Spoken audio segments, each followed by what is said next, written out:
Bonjour à toutes, aujourd'hui je vais vous partager, je vais vous parler plutôt de l'Ayurveda et vous expliquer un petit peu qu'est-ce que c'est que cette science et pourquoi en fait j'ai décidé de l'appliquer un petit peu dans mes accompagnements avec les femmes entrepreneurs. Donc voilà, alors qu'est-ce que l'Ayurveda? L'Ayurveda en fait c'est une science indienne qui date de plus de 5000 ans. Donc en fait, c'est une science qui est basée en fait sur la nature. En fait, on observe, on fait une pause, on observe en fait un peu le comportement de la nature. Et donc l'Ayurveda en fait, elle traite en fait chaque individu dans son unicité. Donc ça veut dire que chaque personne est unique, on le sait déjà, mais bon, c'est bien de le rappeler. Donc pour chaque personne, en fait, vous avez une unicité. Donc, ça veut dire que dans le monde occidental, en fait, quand quelqu'un a mal à la tête, on donne un Doliprane à tout le monde. Et donc, du coup, voilà. Mais dans l'Ayurveda, en fait, on traite donc la cause du mal de tête un peu différemment. Et on regarde un petit peu les racines, en fait, d'où vient ce mal de tête. Donc, chaque personne est unique. Donc, en fait, elle peut avoir une réaction à un mal de tête suivant les racines en fait qui viennent provoquer en fait ce mal de tête.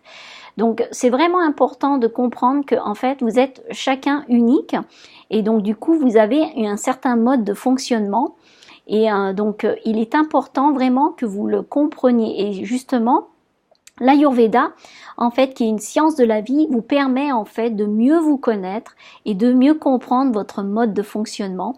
Et une fois que vous avez acquis ce mode de fonctionnement, les choses sont beaucoup plus simples après parce qu'en fait, du coup, quand les symptômes reviennent, vous savez en fait le pourquoi des choses, pourquoi en fait vous vous sentez comme ça. Donc très souvent dans notre culture en fait occidentale, c'est vrai que on n'a pas appris en fait à s'observer vraiment minutieusement et donc du coup on ne se connaît pas si bien que ça. On a appris à vraiment beaucoup faire, mais prendre le temps de vraiment s'observer et de voir en fait pourquoi on se sent pas bien aujourd'hui, pourquoi on n'est pas concentré, pourquoi on est fatigué. Donc toutes ces choses en fait dans le détail ont une explication dans ce que vous faites de tous les jours.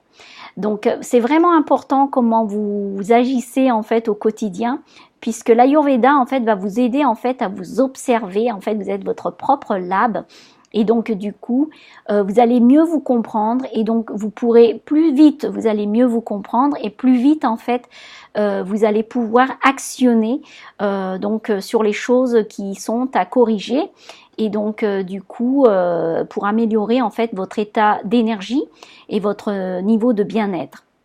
Donc ça c'est très important de bien le comprendre en fait et c'est une science qui est donc très naturelle. En deuxième lieu, c'est que l'Ayurveda en fait utilise en fait une autre relation en fait avec la nourriture. Donc c'est vrai que manger c'est vraiment un plaisir, mais dans l'Ayurveda en fait manger c'est une forme de se nourrir. Quand on dit se nourrir, c'est vraiment aussi se nourrir vraiment à l'intérieur. Donc vraiment on utilise la nourriture comme un remède. On dit en anglais food is medicine. Donc en fait, on n'a pas vraiment besoin de produits chimiques dans notre corps puisqu'on est très très bien parfaitement conçu d'une façon que le métabolisme humain est fait d'une certaine façon que nous n'avons vraiment pas besoin en fait si on prend vraiment bien soin de soi de faire appel en fait à des produits extérieurs, des produits chimiques qui ne font pas forcément du bien. Donc voilà, donc l'Ayurveda en fait, donc qu'est-ce que c'est? Donc c'est la science de la vie, c'est une science indienne. Son approche, c'est vraiment de se baser donc sur le comportement de s'observer, s'auto-observer. Et ensuite aussi, c'est d'apprendre à mieux se connaître à travers nos profils. Donc en fait, dans l'Ayurveda, on parle aussi de 5 éléments. Donc il y a l'élément de l'eau, l'élément de la terre, l'élément de l'air, l'élément de l'espace et l'élément du feu. Donc en fait, dans notre corps, nous avons tous ces éléments.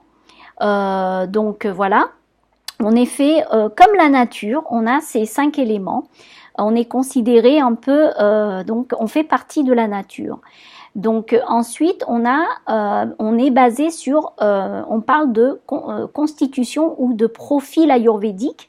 Donc en fait, on a 3 caractéristiques. Donc on est chacun composé donc de ces 3 profils. Il y a le profil Pitta, le profil Kapha et le profil Vata. Donc dans une autre vidéo, je parlerai justement de ces 3 profils, mais à savoir que nous sommes faits de ces 3 profils et chacun de nous avons une dominance sur ces profils-là. Donc on peut aussi avoir des combinaisons. Donc par exemple, on peut être en dominance Pitta, ou alors on peut être aussi Vata Pitta, ou alors on peut être Kapha Vata. Donc il y a des combinaisons, mais ce qui est très intéressant, c'est quand vous comprenez en fait chacun de ces profils, vous allez vous rendre compte que ça fait beaucoup de sens. Et donc en fait, une fois que vous aurez compris ça, ça va changer complètement votre vie, votre qualité de vie, et aussi donc dans votre vie personnelle et dans votre vie professionnelle. Donc voilà, j'espère que ça c'est un début d'introduction de l'Ayurveda, j'espère que c'était bien clair. Si jamais vous avez des questions, n'hésitez pas à me les poser. Donc voilà, à très bientôt.